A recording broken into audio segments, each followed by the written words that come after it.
My fellow Ripplers, this is Chris Miles, your cash flow expert and anti-financial advisor. Welcome you out for a wonderful show that's for you and about you. Those of you that work so stinking hard for your money and you're ready for your money to start working harder for you now. You want that freedom, that cash flow, that prosperity today, not 30 or 40 years from now, not someday in retirement if the market smiles on you just the right way, but today, so you can have that life that you love, doing what you love with those that you love. But guys, it's so much more than your own prosperity and about your own passive income and cash flow to be able to have that freedom to work because you want to, not because you have to, right? It's so much more than that because as you become financially free, you can create a ripple effect in the lives of others too. And that's what makes you a rippler. That's what makes you so special. And I'm so proud to be one of you today because, man, through you, I can create a ripple effect as well. And I've been so appreciative of you that have been joining in. You've been binging and sharing with other people and creating conversations that are different, that are out there today. Things that are actually above and beyond the status quo, something that actually is real and works. And guys, I'm so proud of that. Thank you so much for tuning in and being a part of this movement. As a reminder, check out our website, moneyripples.com. There's actually new blogs on there, even video blogs. You know, you can check out our YouTube channel as well, the Chris Miles Money Ripples channel. There's things on there as well, or Chris Miles with Money Ripples. You can check out our YouTube channel and even see some of these very episodes on there now. So check that out. So today I want to talk about a strategy that I get asked about all the time. And there's been different episodes I've brought it up occasionally, but I want to put a focus towards this particular topic, specifically with velocity banking. Because people say, Chris, have you heard of velocity banking? It sounds so awesome, isn't it? Like, is that what you tell people to do too? Or what is it that you recommend with that? And or what do you think about it, Chris? Like, what do you think about this strategy? And so I want to dive into that because there's some things I like and there's a lot of things I don't like with that strategy. And so I really want to get into that because if you're not careful, this could be the strategy that does you in. This could be the strategy that actually puts you in a worse position than you were previously. So I want to address that right now. So anyways, so let's talk about the strategy. For those of you that have never heard of velocity banking, this is not infinite banking, right? There's a lot of banking concepts out there. This is not infinite banking where you're using your life insurance. It's not that strategy at all. It's not even talking about taking that money and paying off your house. No, we're not talking about that. Velocity banking is simply this. You set up your mortgage to be a home equity line of credit, right? So you basically create a credit line as a home equity line of credit. That's your whole mortgage. It's not a second mortgage, your entire mortgage. The first mortgage is that home equity line of credit. Now you have your paychecks automatically deposited into this home equity line of credit. Now what it does is it pays down the balance of your mortgage. So say, for example, that your mortgage is $300,000. Your check comes in for $8,000. Now that balance pays down to $292,000, right? Which means your average daily interest being charged is a little bit less. And you start to pay your bills and everything else charging up from the home equity line of credit. And so what happens is that, at least if you're positive cash flow, right? If you're actually positive cash flow, this strategy pays down your house faster. And this is a big opportunity for people. And some people even look at it from an investment standpoint. They'll say, hey, I can use this to go invest in real estate, not necessarily pay down my house, but I could use that real estate to pay off my house, and then charge it back up to buy more real estate, and then use that cash flow to pay off my house, charge it up, and between the cash flow of the real estate and my paychecks, pay off my house faster and just keep doing it over and over. Now, when you run the numbers, they look kind of cool, right? Because you can pay off your mortgage in 7 to 10 years, depending on your situation. Now, here's the problem I have with it, right? Because if you go based on the calculations, if life is perfect, life is grand, nothing ever happens, no hiccups, basically life doesn't happen, this is great, right? But there are some limitations here. First and foremost, number one, why would I want to pay on something that gives me a 0% rate of return? Now you might say, Chris, well, I save on the interest of the mortgage. That's true. But equity earns nothing in the house. Whether you have a mortgage or not, your house will appreciate or even depreciate in some instances, whether you like it or not, right? By the way, if the market does depreciate, you're in a whole heck of a lot of trouble because now you just pay down a mortgage that isn't worth something.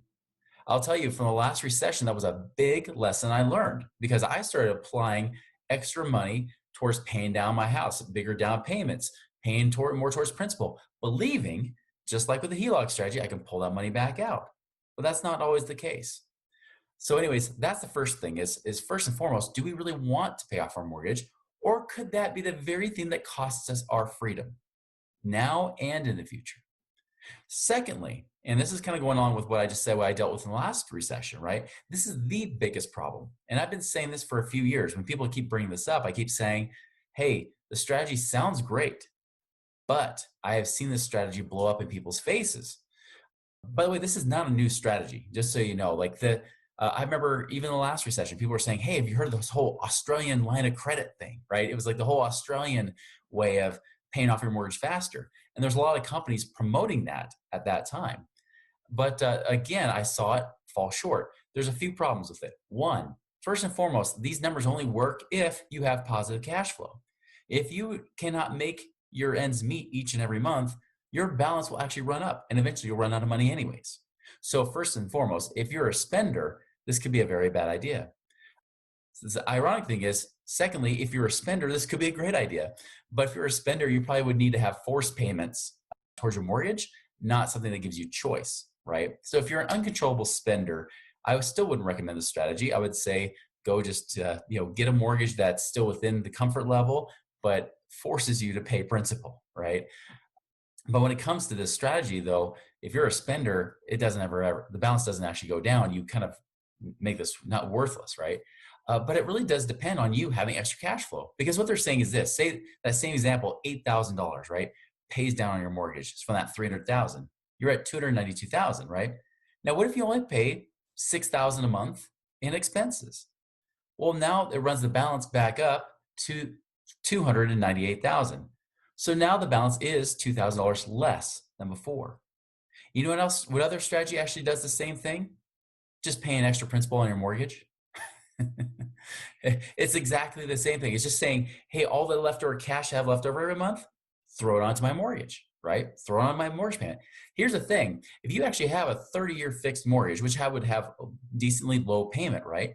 But the mortgage interest is much, much lower than if you got one of these HELOCs. Because if you get one of these HELOCs, because it is higher risk, and they know this, they charge you more interest.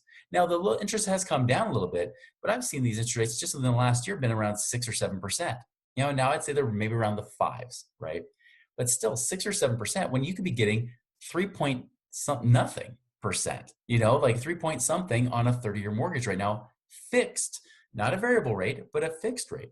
And even if they do fix the rate, the problem is they're going to fix it at a much higher rate than the going rate right now too. And so there's a lot of issues there where you're actually paying more interest anyways. So if your goal was to pay off your mortgage, which again, in many, many cases, I don't agree with, right? It is a strategy, not a principle, but it's one strategy that could be effective. That is your goal, to pay off your mortgage. I would rather go for that 30-year mortgage and just take my extra paycheck, assuming I have good cash reserves for emergencies already in place. That's a big if. Then yeah, you could throw your whole paycheck towards your mortgage to pay it off faster. And guess what? You will do it faster than using your home equity line of credit, than doing this velocity banking strategy. So that's the big point number one. Big point number two is, again, what happened in the last recession? They cut back lines of credit. See, I thought I could just go to the bank and get money whenever I needed it. That's why I paid down my mortgage. But when they told me, they said, sorry, Chris, we're not doing cash out refinances anymore. Sorry, we're not letting people get access to their equity. I was trapped. Now, by the way, this was not 2008, 2009. This was starting in July of 2007. I remember I asked them, they said, ooh, we made our requirements a little bit more strict. Come back in August. I came back in August, met all the criteria, but they said, do these other few things, these other hoops to jump through, then we'll do it. Then September 07 came around. I said, okay, I did all your hoops. My credit score is even higher than it was a couple months ago. Let's do this. Let's do this cash out refinance. Now, why did I want the refinance? Because I can see the writing on the wall. I was negative cash flow. I need to get that money out to be able to reposition things and get myself in a better place. Well, guess what? September 07, they said, sorry, we don't do those anymore. And there it was. All that equity I'd thrown in my home thinking I could get it back out was trapped. Then the double whammy was, of course, because it was trapped and because money was restricted from the banks, what happened? Then all of a sudden, bam, The house prices came down. Now any equity I did have, even if it was trapped in the house, now it was disappearing. Understand that that's not a good thing to have happen to you, right? To put money into a house to only watch it disappear with depreciation is just as bad as watching your stock market go down, right? This is where there's a big issue. And so now I'm not saying this is going to happen again, at least with the depreciating home prices. I'm sure it could happen in certain areas at some point during this recession, but I can definitely guarantee you, because the banks have already started doing it, that they're cutting back on those lines of credit. Do you realize right now trying to find a line of credit, home equity line of credit going above 80% is pretty much non-existent now. That just happened in the last month. That just happened in the last month, guys. Just barely. That's the thing. Banks are calling the shots here. The best thing you could possibly do, if you're going to use a HELOC strategy like this, right? And I said this months ago, the best thing you can do is pull all that cash out and hold that cash. Hold the equity in your own pocket, not in theirs, because when it's in their control, you can't get access to it. Now, someone will say, yeah, but Chris, I'm paying for that. Hey, Chris, I got $100,000 out on that HELOC and I'm paying $400 a month. Good. How long can that $400 a month last? Forever? Yes, exactly. You could keep paying that for 20 years. But I'm not saying that's the strategy you use. I'm just saying, when you look at worst case scenarios, there's a lot worst case scenarios that can happen. Now, yes, the money still has to be paid back at some point. Somebody asked me the other day, they said, Chris, well, what do we do with this HELOC now that we have? I mean, do we, and they were just getting a normal HELOC, not this velocity banking HELOC. They're like, do I pay it back after 10 years or 15 years? I mean, we're gonna have to start paying this back, more aggressively. They have a balloon payment that comes up at year whatever, right? And I said, well, here's the thing. First, are you going to be in this house this long? He said, well, I don't know if we'll be in this house that long. Well, once you sell your house, you pay off the loan anyways. As long as there's equity, which there obviously is, because they won't let you get out all of your equity. Great, you're fine. Not a big deal. Plus, you're paying down in their case, they're paying on the first mortgage anyways, because they're paying on that principal. Hey, your balance is going to be less anyways. So that's not a big risk. Secondly, even if you do stay there that long, we refinance. We'll probably refinance into a first mortgage or something like that and fix the rate. We might do it sooner. Either way, it's not a bad thing. So I'm not opposed to home equity lines of credit. Don't get me wrong. I actually think they can be great if you can get access to them. And that time frame, that deadline is quickly shortening. I'm just telling you that, because the HELOCs right now, the money you're able to get out of your home, they are restricting it. And there will be a point where they'll say, sorry, no more. No, we cannot let people keep cashing money out of their house. We got to stop this, or put a limit to it, right? So again, imagine this. Imagine if this happened. If you had this velocity banking home equity line of credit, right? This HELOC. If you had this HELOC in place that the velocity banking does, where it's a whole mortgage, first mortgage, you pay it down. Maybe you pay down $100,000 aggressively. And then all of a sudden, what do? They cut back your line of credit to the balance. So say it was 300,000 before, you paid it 200,000, and you think, man, if I keep going, I'm going to be good. In fact, I might pay down a little bit more and then charge it up to buy some properties or do some things to get passive income. Well, you pay down 200,000 bucks and they say, oh, we just notified you by letter, but we already did it because it's effective last week. We actually cut your limit down to 200,000. So now you are maxed out. You can't get that 100,000 back because you paid off. All that extra cash you could have had in your control is gone. Kaput. It's out of here, right? That will happen. I guarantee it. And so I know there's groups out there that promote this, like this is the strategy, but you have to understand principles first, strategy second. The principle is not bad, but the strategy is flawed, especially when you run into a recession. When we're not in a recession, this tends not to be an issue. But when we're in a recession, this is when you should not be paying off your home equity line of credit. If anything, you might be charging it up and try to keep it at the max. Because if you at least get it to the max or somewhere near there, right? Whatever you charge it up to, right? If you pull the money out to invest it, right? Here's the thing is that they're not going to cut the limit below the balance. They can't, because that would make you upside down. That wouldn't work. So who are they going to cut back? The people that have paid off or paid down their lines of credit. By the way, if you have a paid off home equity line of credit with no balance on it, it's very possible they either cut the limit down or even cancel that home equity line of credit off your credit, which, by the way, does hurt your credit score if that's now off your credit. So right now, the strategy I would not use to pay off your house aggressively. I don't think this is the time to do that. Again, Individual circumstances can vary. This is not giving you blanket advice because there are some circumstances I might agree, say, you know what, paying off your house would be the best opportunity for you with given your present condition. But for many, many people, those especially using the velocity banking strategy, I'm not a big fan. Again, I think I could get a fixed mortgage, put money towards that, just get a low rate, much lower interest than you would pay on that HELOC anyways. You can pay off your house as aggressively as you want, but you don't have to, right? That I think is a much safer strategy to go. HELOCs, I love them. If you're going to use them, I'd much rather, and I know I've done this in my own case. I ran up that home equity line of credit up to the max.